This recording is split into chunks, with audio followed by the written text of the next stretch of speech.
Vamos ler o texto, João capítulo 13, versos 4 e 5, diz assim: Levantou-se da ceia, tirou as vestes e, tomando uma toalha, cingiu-se. Depois deitou água numa bacia e começou a lavar os pés aos discípulos e a enxugar-lhes com a toalha com que estava cingido. Amém? Fecha os teus olhos, Senhor meu Deus, mais uma vez nós nos rendemos ao Senhor. Te louvamos e te bendizemos, Deus. Te adoramos na beleza da tua santidade. Oh, meu Deus, ministra sobre os nossos corações. Fala conosco. Fala conosco, meu Deus, para que possamos melhorar os nossos caminhos diante da tua presença. Em nome de Jesus. Amém. Os irmãos estejam à vontade. Meus irmãos, como eu disse para vocês, nós vamos falar sobre a última ação prática de Jesus no encerrar de o ciclo. Por que esse tema? Porque na verdade foi a última vez que Jesus ensinou de forma prática uma grande lição aos seus discípulos, porque depois disso um ciclo estava se encerrando para ele iniciar um novo ciclo. Jesus estaria sendo levado à cruz, Jesus morreria, ressuscitaria e voltaria para o lugar da onde ele veio. E os discípulos também viveriam um novo ciclo, porque uma coisa é você estar andando com Jesus literalmente, e outra coisa é você ter que começar a fazer o que ele ensinou sem tê-lo por perto. É lógico que guardado as devidas proporções, mas é semelhante a um jovem, está sempre andando com o pai e a mãe, tem muita ligação, ouve os ensinos, ouve o que se fala, vê e observa o que o pai e a mãe faz, e de repente ele se vê sem o pai e sem a mãe, e agora ele precisa executar aquilo que ele aprendeu. Vocês imaginam que choque, não é? E foi exatamente isso que aconteceu com os discípulos. Louvado seja Deus, porque Jesus estava se preparando para uma mudança de ciclo e estava preparando os seus discípulos também para a mudança desse ciclo. A gente sempre fala para o pessoal que é interessante quando você valoriza pai e mãe nesse contexto, né?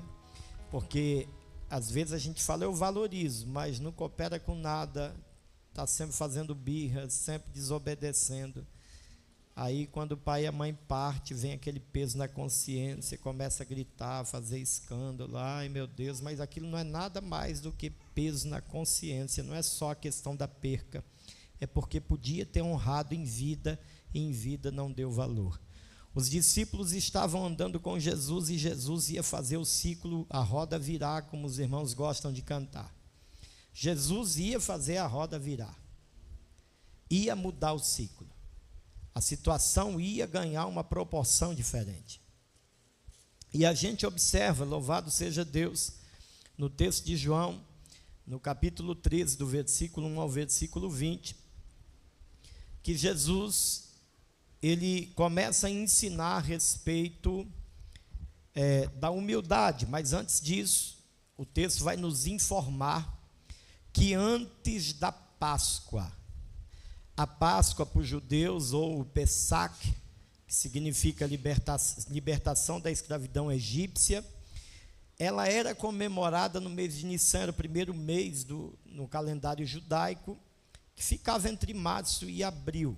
Ou seja, essa história de João capítulo 13, ela acontece um pouco antes do mês de março e abril, porque a Bíblia diz que antes da Páscoa, louvado seja Deus, Jesus estava reunido com os seus discípulos. Essa festa durava 8 dias, era uma festa já com muita tradição entre os judeus. A Páscoa não tinha coelho, não tinha ovo e não tinha chocolate, viu, irmãos? A Páscoa do judeu, ela tinha ervas amargas, ela tinha cordeiro, ela tinha pão asmo e ela tinha vinho. Esses eram os elementos da Páscoa que Jesus substituiu simplesmente por pão e vinho, que foi a alimentação feita na última ceia.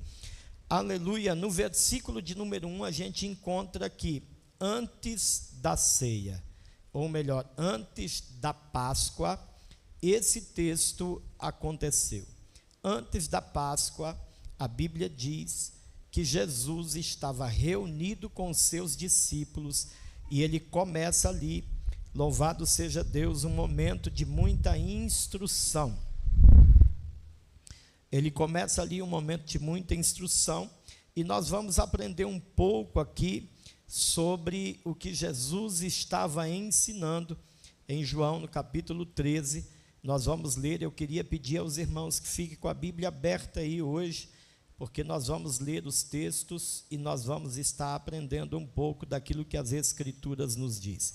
Em João, no capítulo 13, e no versículo de número 1, a Bíblia vai nos dizer: louvado seja Deus, que antes da festa da Páscoa, sabendo Jesus que já era chegada a hora de passar deste mundo para o Pai, como havia amado os seus que estavam no mundo, amou-os até o fim. Então, no verso 1, nós temos a informação do que aconteceu, quando aconteceu mais ou menos, aleluia, e como se deu aquela história num momento crucial na vida dos discípulos e na vida de Jesus.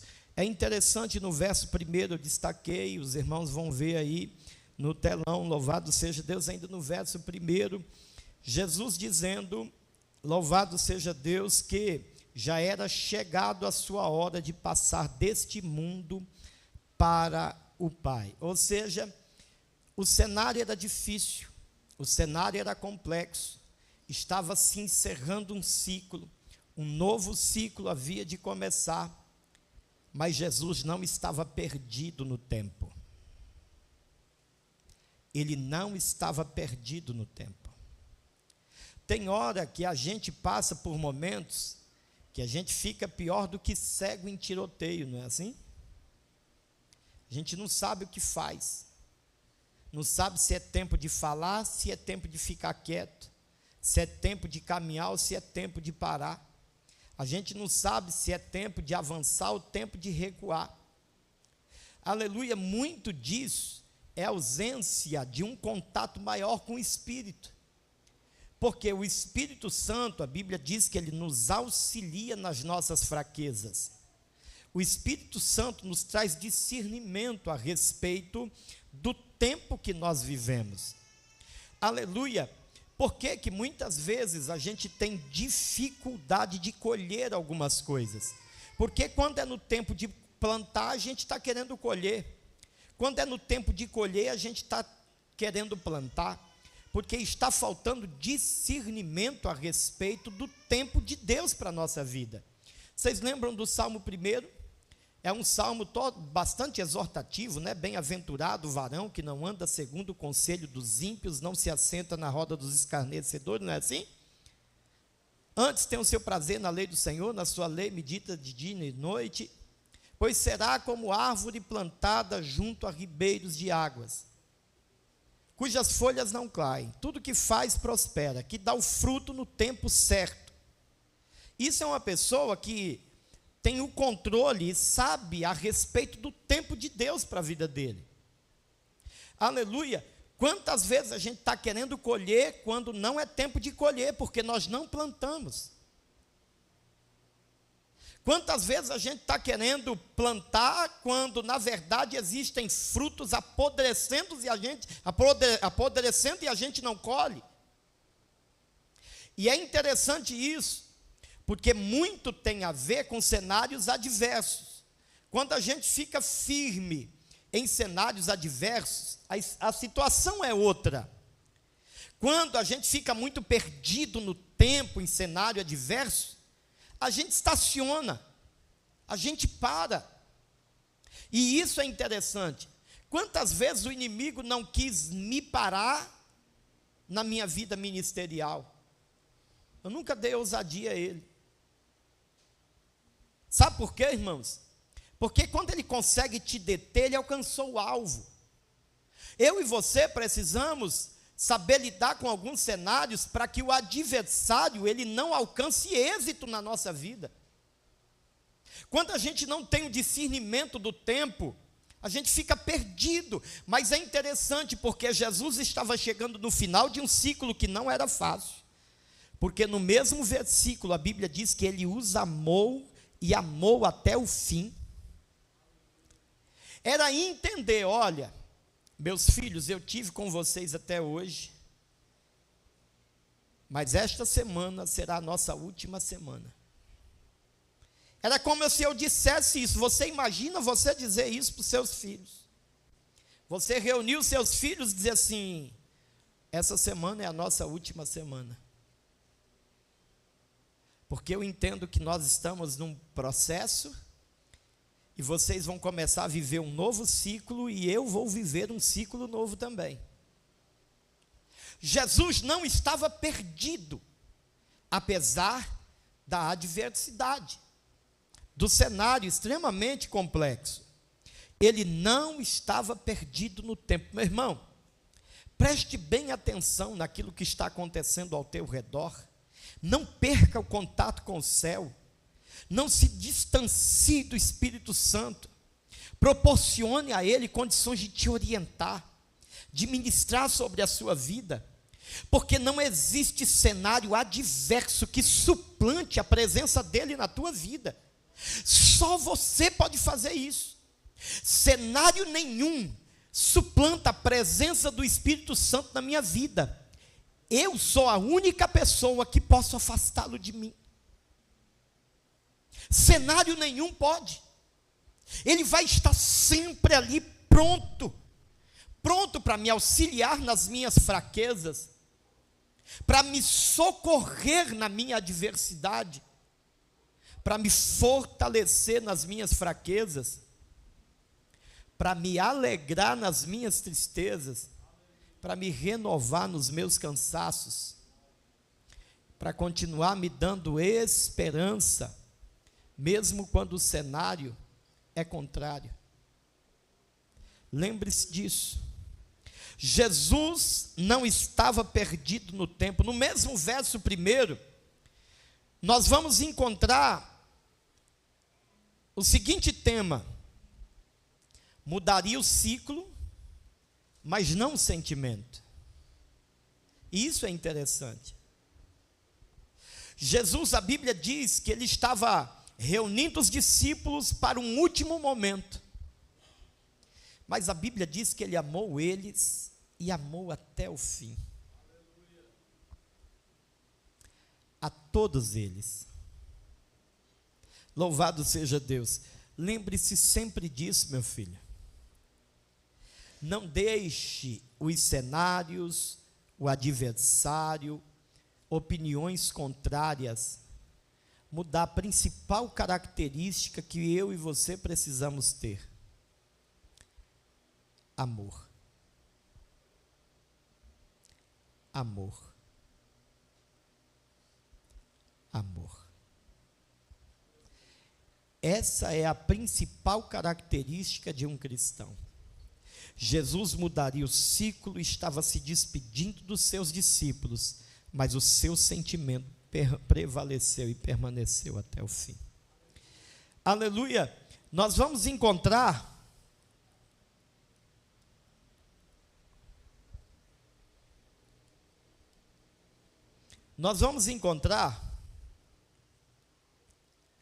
louvado seja Deus, no versículo de número 2, do capítulo 13 de João, no versículo de número 2, nós vamos encontrar a Bíblia dizendo: e acabada a ceia, tendo já o diabo posto no coração de Judas Iscariotes, filho de Simão, que o traísse. Olha só o que a gente aprende aqui no versículo 2. A decepção no final do ciclo não alterou o início do próximo ciclo. É interessante porque nós costumamos, diante das adversidades, querer mudar a estratégia.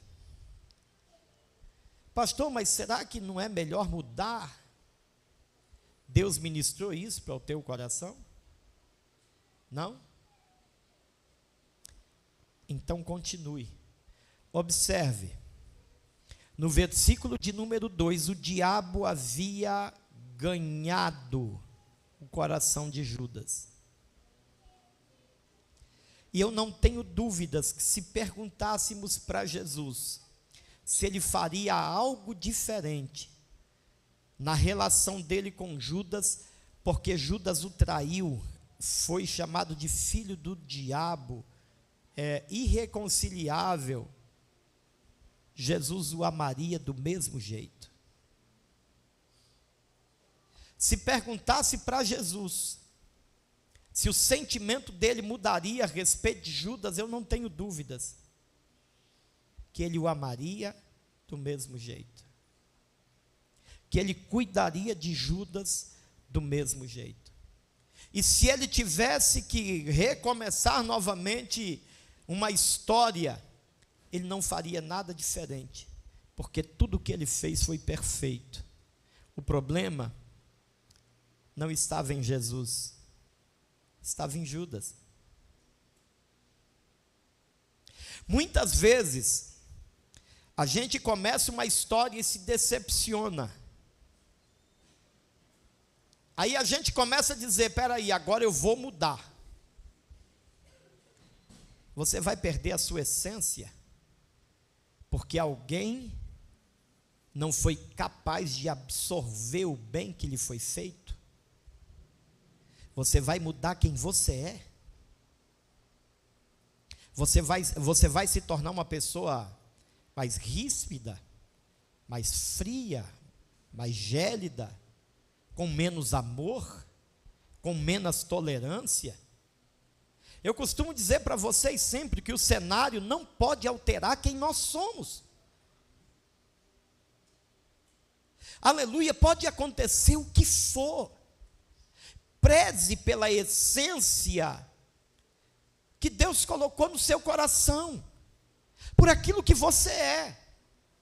Se você cultiva bons princípios, se você anda com Jesus, se você não tem malícia e maldade nos teus relacionamentos, e você sentiu que alguém teve, porque aconteceu alguma coisa, isso não pode te mudar. Você não pode descer ao nível de quem não alcançou a conversão em Cristo.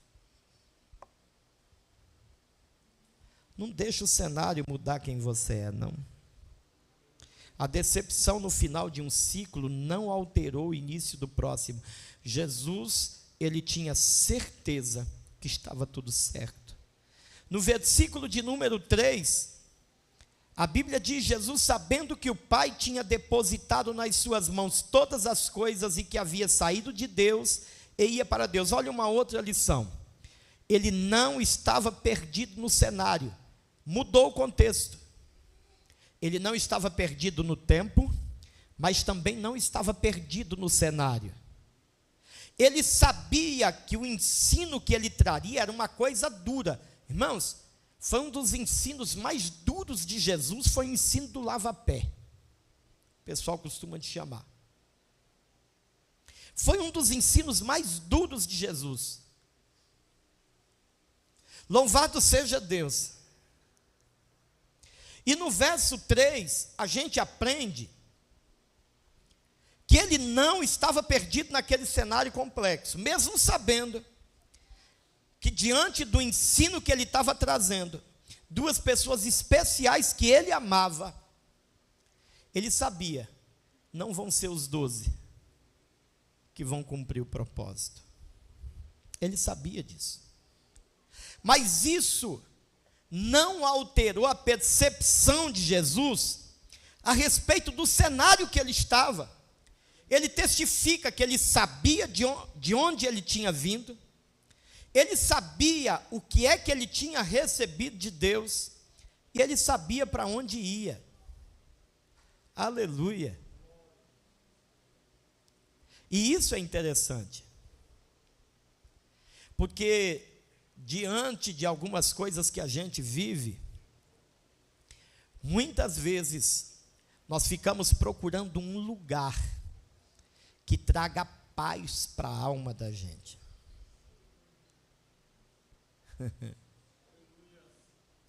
Deixa eu ministrar sobre a sua vida algo de Deus que não é algo novo, mas é coisa que a gente esquece muitas vezes por causa da luta. Ele disse assim: a minha paz vos dou, não dou como o mundo dá, porque o mundo não me conhece. Esta é a paz que excede ao entendimento. O intelecto do homem comum e natural, ele entende que temos paz quando temos dinheiro, temos paz quando temos saúde, temos paz quando nada está fora do lugar em casa. Aí Jesus pega e ministra. Você quer receber a ministração que vem de Deus? Levanta a sua mão aí, em nome de Jesus, deixa eu ministrar sobre a sua vida. Ele disse: a minha paz eu vos dou. Aleluia. A paz de Jesus é dado a você aqui nesta noite. Aleluia. Eu gosto muito do termo eu tenho paz na guerra, porque eu vivo tanta guerra, mas nunca deixo de dormir por causa de nenhuma delas. Sabe por quê? Eu sei em quem eu tenho crido. Aleluia. Quantas vezes, irmãos, as pessoas fazem pré-julgamento a respeito do seu caráter, das suas ações, de quem você é. Você acha que isso não acontece comigo? Acontece.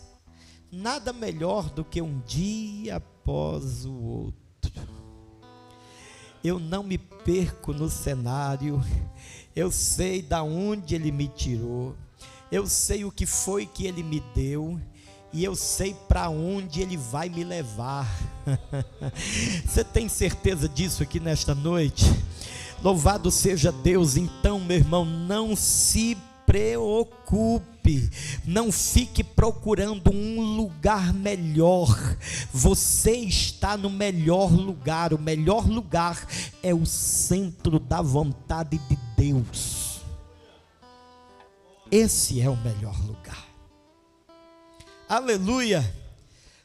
Nós vamos encontrar neste texto, isso foi só a introdução.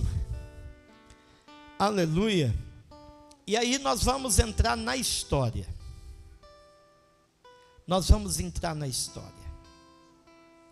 Porque a introdução nos mostrou que Jesus, próximo à Páscoa, estava reunido com os discípulos, fez algumas revelações a respeito do tempo da partida, a respeito daquilo que ele era, que ele é e que ele havia de ser. Eu queria dizer para vocês que até esse momento, Jesus não era o único intercessor. Se transformar em um único intercessor entre Deus e os homens foi uma conquista do Calvário. Pastor, ele não era Deus, era. Mas ele vira a referência, o caminho, depois que ele morre e ressuscita. Aleluia, aleluia, aleluia. Ele disse: ninguém vem ao Pai senão por mim. Louvado seja Deus. Nós vamos encontrar aqui a ação para ensinar uma grande lição. O que Jesus faz nesse texto de João capítulo 13? Eles acabam de cear, eles acabam de comer o pão, de tomar o vinho. A Bíblia diz que Jesus, ele tira a roupa. Alguém até perguntou uma vez: pastor, Jesus ficou nu? Não, irmãos, a roupa judaica, ela tinha algumas peças. Ele tira a peça de cima para ficar melhor para o seu mover, a sua locomoção. Ele coloca uma toalha na cintura. Aleluia. Ele pega uma bacia de água, uma bacia com água, e ele começa a ensinar os discípulos. Vocês vão lembrar comigo que essa ação era feita normalmente na casa das pessoas quando recebia os viajantes. Há quem diga que nenhum empregado comum fazia esse trabalho. Existiam alguns escravos que eles já não conseguiam limpar a casa, limpar o terreiro, às vezes viviam doentes, eram pessoas mais velhas, o serviço braçal ele já não dava conta mais.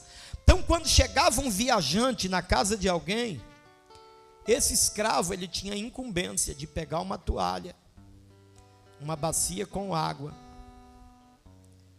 e lavar os pés desses viajantes. Era o trabalho mais pejorativo que tinha dentro de uma casa. Não era um escravo comum que fazia.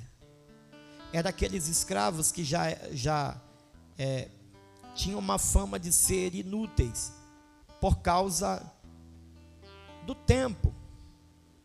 O tempo que acabou com a força física, as doenças muitas vezes, e essas pessoas ficavam na incumbência de fazer o pior serviço da casa, que era lavar os pés de quem vinha de fora e era recebido dentro de uma casa. Aí a Bíblia diz que Jesus faz isso.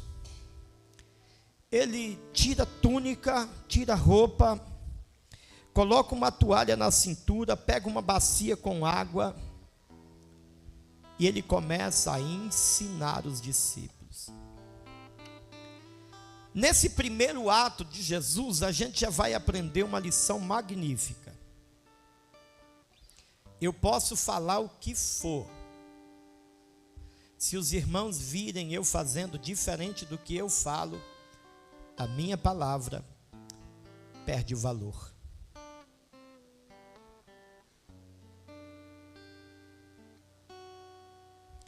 Porque palavras convencem,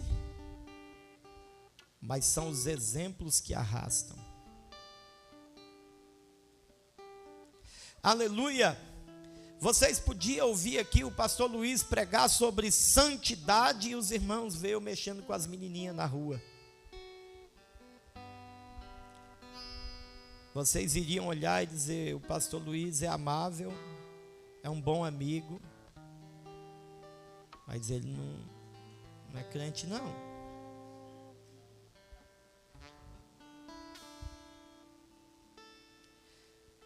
Vocês poderiam me ver aqui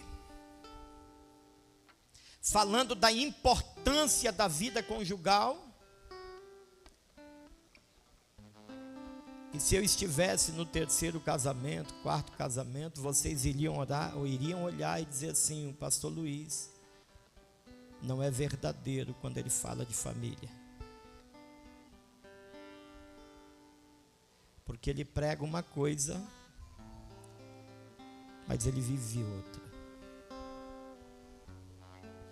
Quando Jesus ele toma a ação de ensinar por meio do exemplo, ele era um grande líder. Ele podia ter pego aquele mais ousado, não é o que entra na história, Pedrão. Ele podia ter pego Pedro e dito assim, Pedro, pega uma bacia, tira a roupa, cinge aí, começa a lavar o pé do povo, que eu vou ensinar para vocês uma lição. Ele não fez.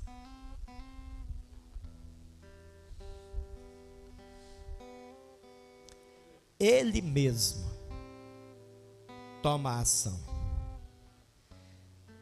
Tem hora, meu irmão,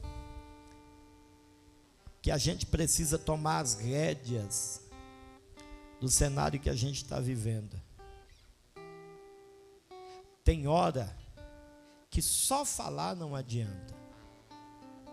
A gente precisa mostrar como é que faz. A gente precisa sentar com as pessoas que a gente discipula, que a gente convive, que a gente interage, e a mostrar como é que faz. A gente quer falar de amor, então mostre como é que você quer ser amado.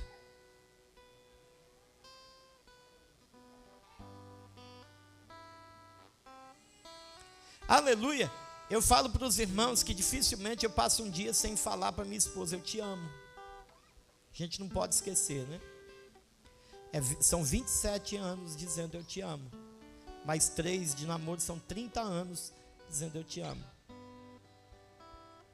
Mas quando eu não falo eu te amo, às vezes ela está brava comigo, irmãos. E eu estou ligando para ela e dizendo assim: você já tomou a sua vitamina? Você já tomou a sua água hoje de manhã? Eu sei que ela está brava comigo. Mas isso não me impede de amá-la por meio das minhas ações. Você quer que uma pessoa te ame? Mostre como é que você quer ser amado. Mostre com as suas ações.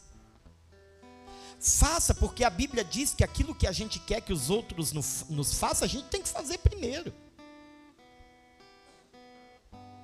Sabe por que muitas vezes a gente não faz? Existe um sentimento dentro de nós, irmãos, vocês me perdoam aqui a franqueza, mas é o mesmo sentimento de Satanás. Sabe como ele chama? Orgulho. Muitos de nós temos o mesmo sentimento de Satanás com as pessoas que a gente convive. Eu não vou fazer, eu não vou dizer, eu não vou dar o braço a torcer. Quando isso vier à sua mente, se lembre, foi o diabo que teve esse sentimento. Aleluia. Isso não me impede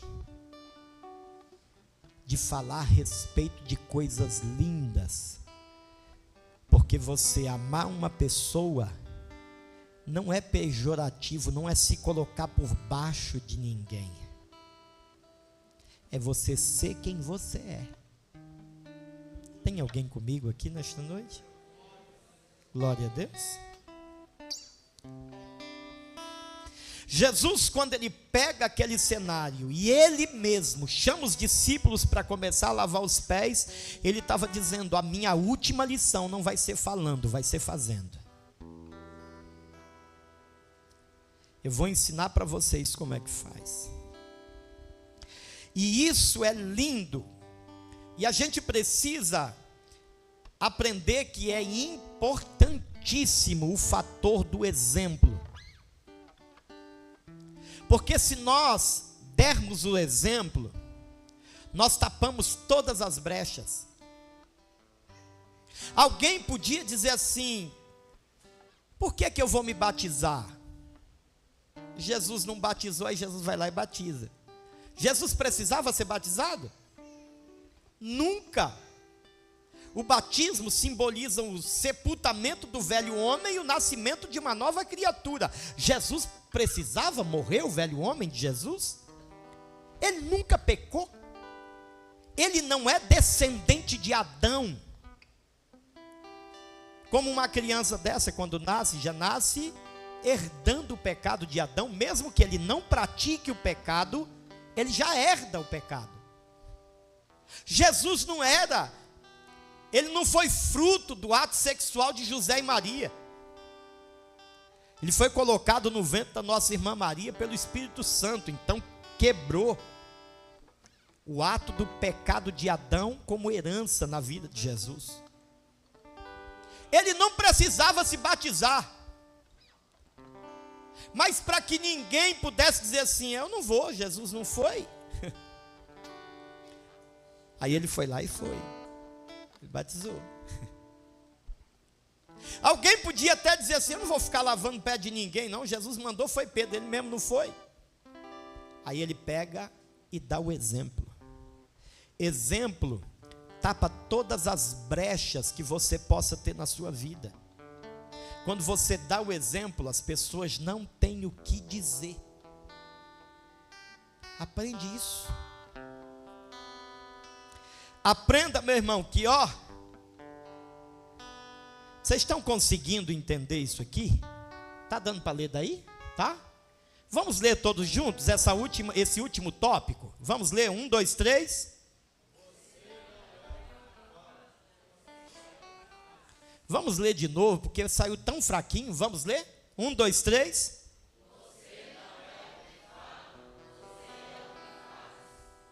Vocês entenderam isso? Aleluia, Jesus nos deu esse exemplo. A gente vai estar encerrando já já. A grande lição veio a partir do verso 12 ao verso de número 20. Porque Jesus, ele vai lá, ele lava os pés dos discípulos, tem aquela conversa com Pedro, né? Pedro diz assim: não, Jesus, tu não vai lavar os meus pés não. Ele disse: se eu não lavar os teus pés, tu não tem parte comigo no reino. Ele diz assim: não lava só os pés não, começa da cabeça, lava tudo. Aí Jesus olha para Pedro, é como Jesus estivesse dizendo assim: você é destemperado demais, viu? Às vezes falta sal, mas às vezes você é salgado. Pedro, entenda uma coisa: eu só estou lavando os pés, eu não estou lavando vocês, porque vocês já estão limpos pela palavra que eu tenho pregado. Aleluia. Aí a Bíblia diz no versículo de número 12, que depois de lavar os pés, ele se assentou outra vez à mesa. E vocês lembram que a mesa naqueles dias não tinha cadeira, eles se assentavam ao chão, a mesa era baixinha. A Bíblia diz que Jesus se assenta novamente à mesa e começa a conversar com os discípulos. E aí a Bíblia diz que Jesus, ele pergunta assim: vocês entenderam o que eu fiz? E é interessante, ele não disse: vocês entenderam o que eu disse. Ele disse: vocês entenderam o que eu fiz? A grande lição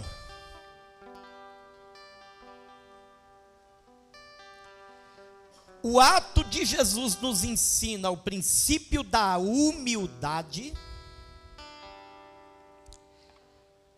junto com uma ação que resulta em comunhão.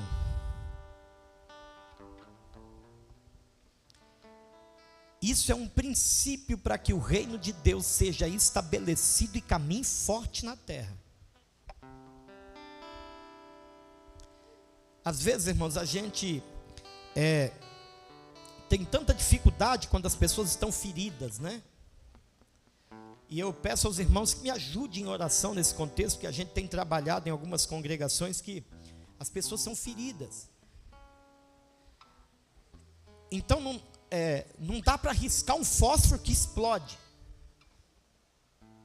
Existem conflitos internos diários entre os irmãos.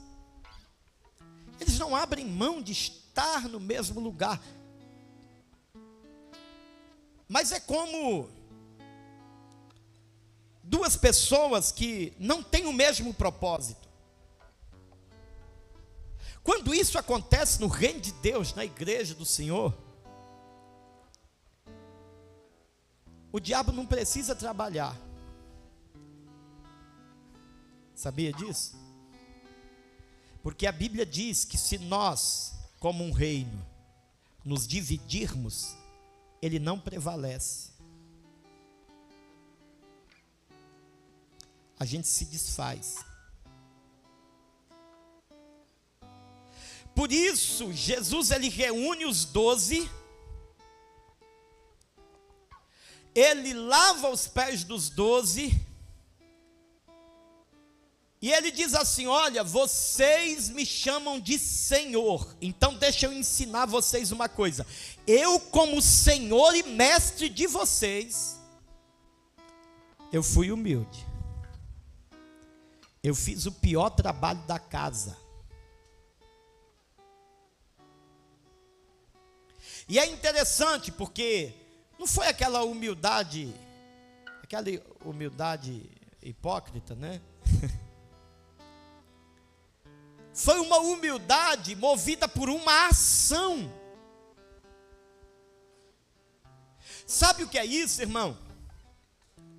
É o fato de conviver junto, é o fato de ter problemas, de ter filosofias diferentes, pensamentos diferentes, mas o fato de olhar para Jesus e dizer assim: um dia ele me ensinou que sendo rei, sendo Senhor, sendo Criador de todas as coisas, ele fez o pior trabalho da casa.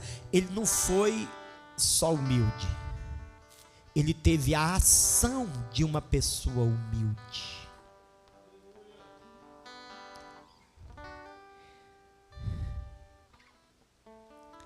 Às vezes a gente fica se retendo. Eu sou humilde, mas não vou fazer não. Deixa Deus preparar, né? Preparar o quê? O sepulcro? Porque Jesus estava falando sobre relação, gerir relacionamento. Que lição linda Jesus estava ensinando. Ele estava dizendo: eu sou mestre, sou Senhor, e eu lavei os pés de todos vocês. Ele foi humilde para ensinar aqueles homens que uma pessoa humilde com uma ação, a ação de se colocar a serviço do outro, ainda que o serviço não seja bom. E isso nos leva a alguns pensamentos, né? Aleluia. Não foi eu que errei, por que eu tenho que me consertar com ele?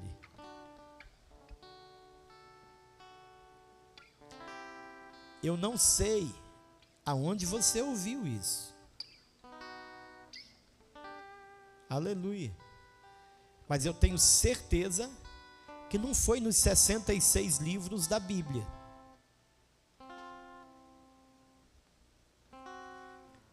Olha só,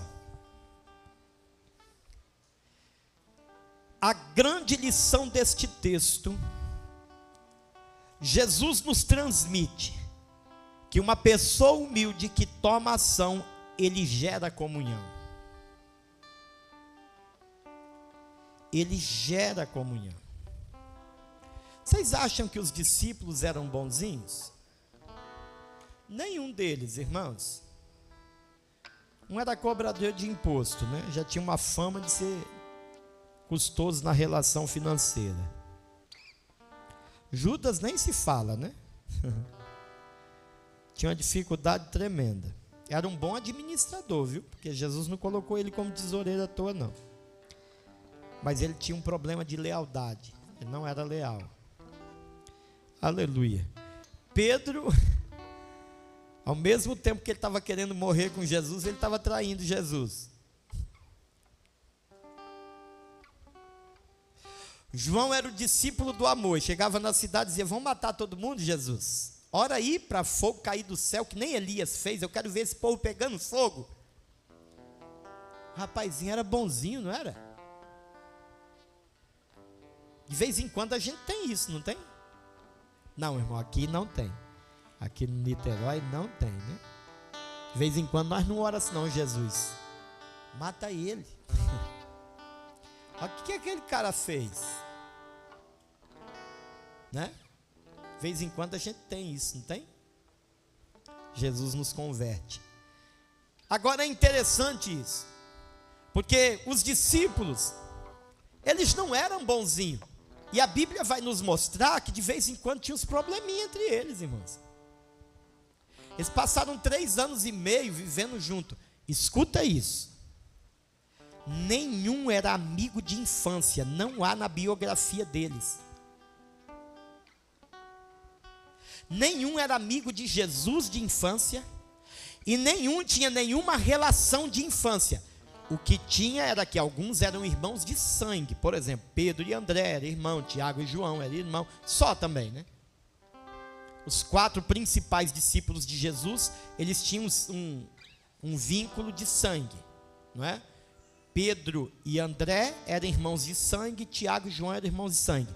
Agora, dos 12, tirando esse grau parentesco, eles não tinham nenhuma relação, desde pequenininho. Aí daqui a pouco Jesus bota todo mundo junto dentro de um balaio e começa a andar junto com eles.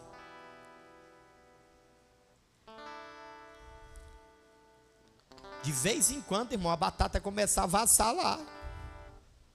Você acha que um dia Jesus pegou uma criança, trouxe para o meio deles e diz assim: ó, quem quiser ser maior aí no meio de... Jesus não estava dizendo isso para os judeus, não, era para os apóstolos. Quem de vocês quiser ser o maior, aqui ó, Se faz como uma dessas crianças. Aleluia. E o problema, irmão, é que de vez em quando os parentes entravam na briga.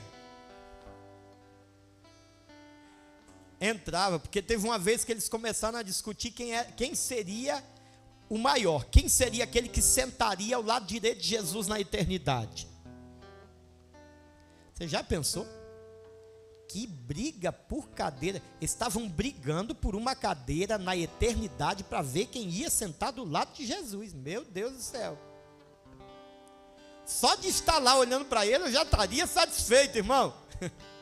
Mas eles estavam brigando para saber quem sentaria. E o pior, sabe o que é? A briga sai do âmbito dos 12 e vai para a casa deles. Aí um dia a mãe de João chega para Jesus e diz assim: e aí, Jesus, concede que os meus filhos, um assente à esquerda e o outro à direita lá no teu reino. Já pensou que petulância dessa mãe? Ele tinha 12, mas ela se achava tão a última bolacha do pacote, que ela chega na maior cara de pau para Jesus e diz assim: concede que um se assente à tua direita e outro à esquerda. Oh, meu Deus. Aí Jesus, ele nos ensina que mesmo ele tendo, para encerrar, 12 apóstolos, Pedro e André, os dois irmãos, Tiago e João, Filipe, Bartolomeu, Tomé, Mateus, Tiago, filho de Alfeu, Judas Tadeu, Simão Zelote, Judas Iscariotes. Tinha os 12. Aí a gente fica se perguntando: Jesus lavou o pé de todo mundo aquele dia?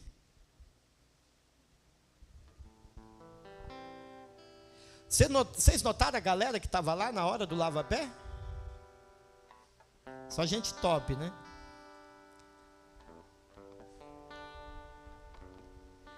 Esse nome aqui, irmão, dá até arrepio, não dá?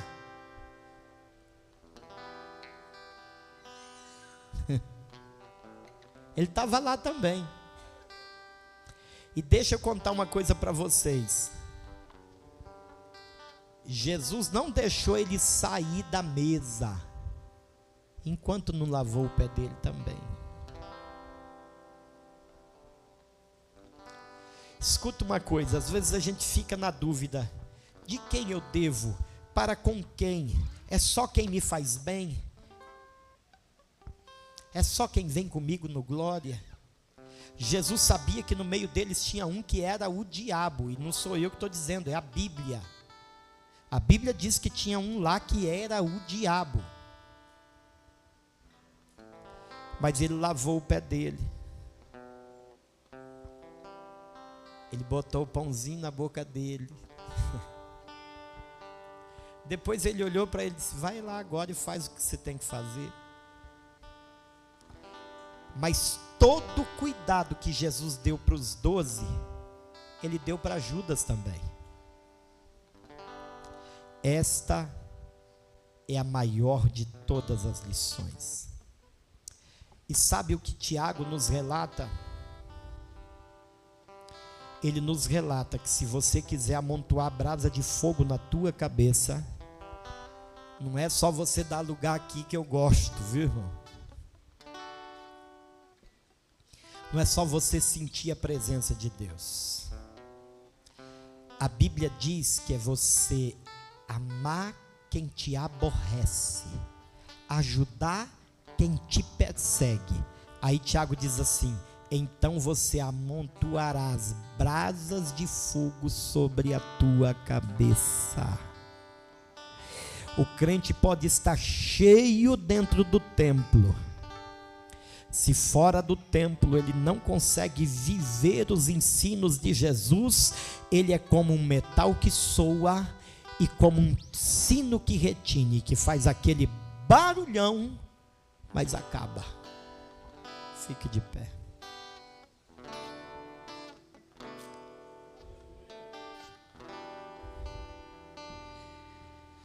Eu queria que você me ajudasse. Eu queria que você tem proximidade com a pessoa que está aí do seu lado. Eu vou falar isso aqui olhando nos olhos da minha esposa. E eu queria que você fizesse isso com a pessoa que está aí do seu lado. Está vendo aquela frase ali? A última frase que está em vermelho. Você pode ler ela olhando nos olhos da pessoa que está ao seu lado. Eu queria que você repetisse comigo em alta voz: o cenário não pode mudar quem você é. Vamos ler novamente. Agora você vai falar isso olhando para a pessoa que está do seu lado. Vamos lá? 1, 2, 3. O cenário não pode mudar quem você é. Curve a sua cabeça. Senhor meu Deus, nós te damos graça, te louvamos, te bendizemos, pedimos a tua bênção sobre a tua igreja, o teu povo, os teus servos e servas. Queremos te agradecer, Senhor, por esta noite. Que o Senhor possa continuar abençoando o teu povo, os teus filhos. Que os desafios que nós temos pela frente, nós possamos romper pela fé. No nome do Senhor Jesus, capacita o teu filho e a tua filha para viver os teus ensinos. Nos dê graça, Senhor, para que o cenário não mude quem somos. Nós precisamos manter a essência. Nós precisamos manter a nossa essência. Por isso, Jesus, nós oramos. Por isso, Jesus, nós pedimos. Por isso, Jesus, nós clamamos.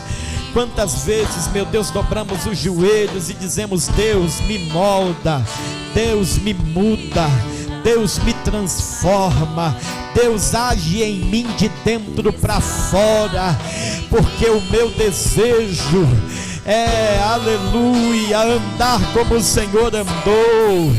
Oh, meu Deus, nesta noite, abençoa o teu povo, a tua igreja de forma poderosa, que a tua palavra venha surtir efeito no meio da tua escolhida, que possamos manter a essência, honrar e glorificar o teu nome.